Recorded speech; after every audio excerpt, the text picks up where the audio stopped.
Today's topic is sharpening stones, S30V in particular, and the ceramic stones that I own, that I've used, that I can actually talk about, and what I'm doing or what I use them for to get the most enjoyment out of it. Now, this right here, PM2 S30V. And I've actually just got this on a Black Friday deal. Also S30V. Now, my history with ceramic abrasives, I've always used the Spyderco ceramics, the bench stone. This fine India grit 400 oil stone. I would always use this first before I would go to the brown ceramic and then the white. I would get very decent edges off of, well, maybe not this one, but other S30Vs like the Sage series. But I started gravitating towards a 400 grit and just using this stone itself. Now this stone, this oil stone, it doesn't release fresh abrasive readily. This, I like to use this as a refining stone. I don't know exactly when, but I started getting the Pride abrasive water stones. I always pick one side to actually use, and that's what I use. Now with the Pride abrasive water stone, what I've noticed, it was a soaking stone. I opted for the soaking stone for a coarse version for maintenance, because if you need to use the Nagura to clean it, or if you need to use a stone flattener to actually condition it, a soaking stone you could actually over soak in water to soften it up before you start conditioning the stone however you need to. Now something like this Nagura stone is good for daily maintenance, or if you're using it like once a month to actually clean off any metal debris that's on there. You might have to go to a silicon carbon stone flattener like this guy right here if your stone is starting to, develop peaks and valleys. Now, I would always soak it in a container like this, and I would always soak the stone much more than necessary before I would actually get this stone ready. Now, if I need more aggressive cutting power, or if I need to really condition the stone coarser, what I'll do is I'll soak the stone for, usually 50% longer than I normally would. And then I would take one of those silicon carbide axe pucks, and I would sprinkle some 6090 silicon carbide powder on there, and I'd rub it in there. I'd actually put a little water in there, and I would sprinkle some on there, and I would rub it out, and then I would just filter that water through a coffee filter, so that way the grains ain't going down the drain, causing future problems. Now, this Pride 400, what I like about it is when it's soaked properly, it releases fresh abrasive with medium pressure. You can use high pressure, but when you start using more force, higher pressure, then your angle is going to start getting inconsistent. You really want to have a stone that's going to be moderate pressure that you can maintain in order to actually keep your angle how you want it to. If you start needing a stone that requires high amount of pressure, well, then you're going to start getting some convexity to your edges.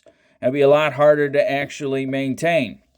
Now on a coarse stone, something like this guy, the 400, I enjoy using it on S30V, Cruair, N690. I enjoy it for a lot of steels. Now, I'm one of those people that I try to use everything I have, and I try maximizing the performance and the enjoyment forever, whatever I need to. Now, even though these are both S30V, years of experience, I've grown preferences on what I actually prefer. Something like this S30V on the PM2, I'd soak my stone,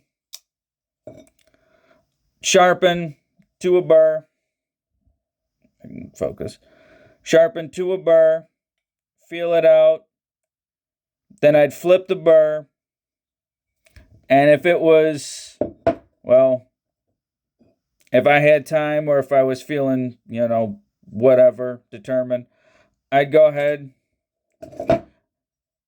and I'd use this oil stone, because this oil stone doesn't release fresh abrasive. It's very hard. And what I'm going to use this stone is to actually dial in refinement and getting the best 400 grit edge that I possibly can. The Prides, you can get a decent edge off of. It's kind of fun. But if you want another level of refinement, and plus the stone should be clean, this one might have swarf and metal particles. Go into a secondary stone, should be a clean surface. And with the more grains, because this one is a finer stone, when you're actually sharpening, those grains are actually going to pop up and give you more edge feedback on how well you remove the burr. Now, if you went to the 1K Pride, if you wanted to, from years of experience, if you prefer a finer edge, like on the military, for example, I would start with the 4, form a burr, and instead of even bother trying to minimize or reduce that burr, I would go directly to the 1K, and then I would actually form my burr before I even start trying to minimize it. If you know from experience what your preferences actually are, then you could just move on much quicker. Someone like me who has dialed in preferences on what I like, what I prefer, it's going to go much faster.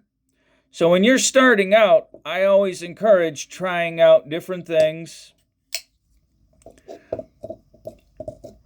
and how you're personally evaluating stones. I don't see it out in existence. Now, if you're trying to actually refine, for me, for the PM2 on this stone, this is a 400 grit.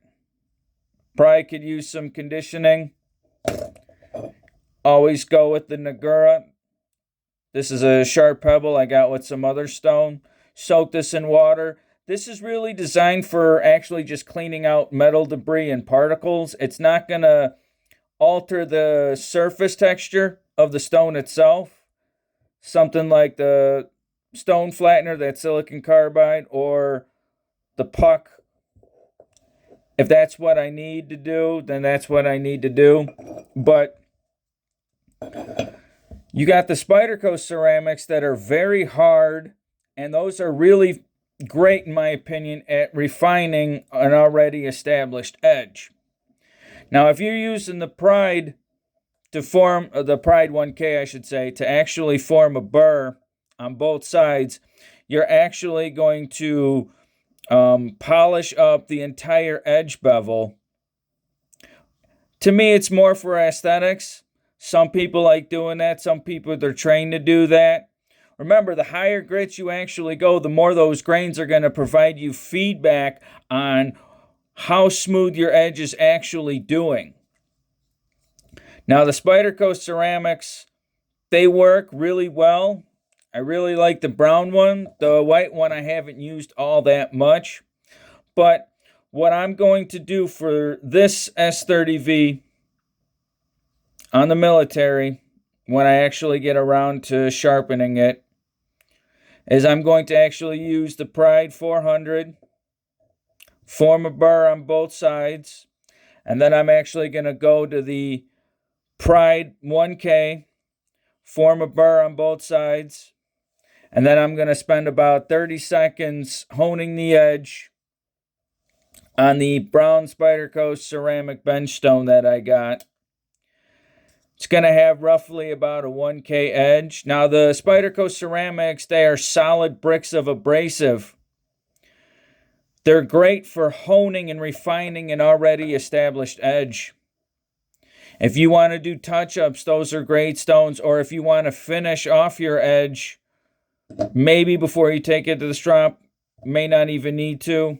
But the Spyderco ceramics, those things are hard, but they're just solid chunks of abrasive. Something like these Pride Waterstones, you could actually maintain them, and you can surface, or you can condition the surface to whatever your needs actually are. I think it's important to actually understand the limitations of what you actually have, understand what's going on, what effect are you asking, and then of course trying out different things to see what works for you. Now I have stones that will completely surpass everything, that will do everything I need. Shaping, sharpening, refining. But the important thing is, whatever you got, enjoy.